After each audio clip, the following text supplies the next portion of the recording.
Mga kaakibat, iniulat po natin kahapon na tablang resulta ng Presidential Preference Survey ng Pulse Asia sa pagitan ni Vice President Sara Duterte at Senador Raffy Tulfo. Pero may balak nga ba si Tulfo na tumakbo para sa mas mataas sa posisyon sa 2028? Alamin sa aking pagtutok. Tabla sa one-on-one presidential face-off ng Pulse Asia sina Vice President Sara Duterte at Senador Raffy Tulfo sa 46%. Ang tanong sa 1,000 respondents sa survey noong February 27 hanggang March 2, sino ang kanilang iboboto sa pagkapangulo sa pagitan ng dalawa?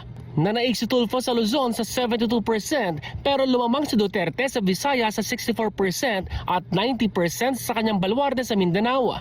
Wala pang direktang pahayag ang bises sa survey result pero hiling niya, We can only pray that there will be a presidential elections on 2028 and it will be honest, orderly, and peaceful.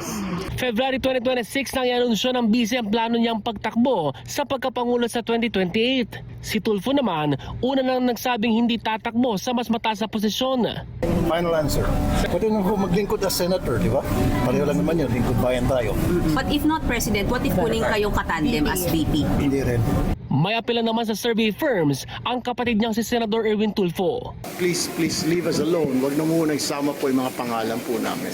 Katatapos lang ho ng 2025, talagang nabugbog po kaming magkakapatid sa mga batikos, sa mga banat. Sa hiwalay na presidential preference survey ng Pulse Asia noong February 27 hanggang March 2 na may 1,200 respondents, nanguna si VP Duterte na may 51%, kasunod si Naga City Mayor Leni Robredo na may 43%. Una nang sinabi ni Robredo na hindi siya tatakbo sa national position sa 2028.